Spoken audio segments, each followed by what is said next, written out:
second straight time in a national election, the people have voted for change in Colorado as well as across the nation. We heard from some of those Republican winners here tonight.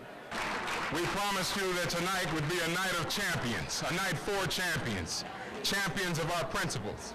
The Republican Party started the night with a big win as John Suthers was reelected as the Attorney General of Colorado.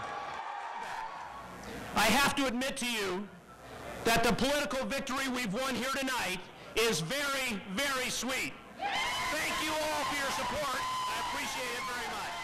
And it would only get sweeter from there for the crowd as they watched more Republicans, such as new Secretary of State Scott Gressler, join Suthers in the winner's circle.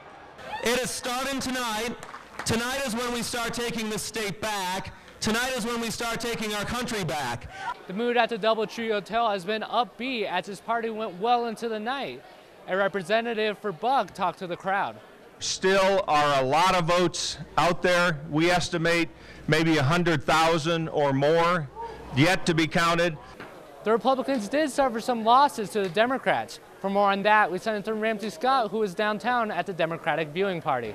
Thank you, Peter. This is Ramsey Scott for the Met Report down at the Marriott at 17th and Washington, downtown Denver for the Democratic watching party. It's kind of a mixed bag here for the Democrats. They win the governorship with John Hickenlooper beating both Tom Tancredo and Dan Mays. Do you think Democrats are performing much better here in Colorado?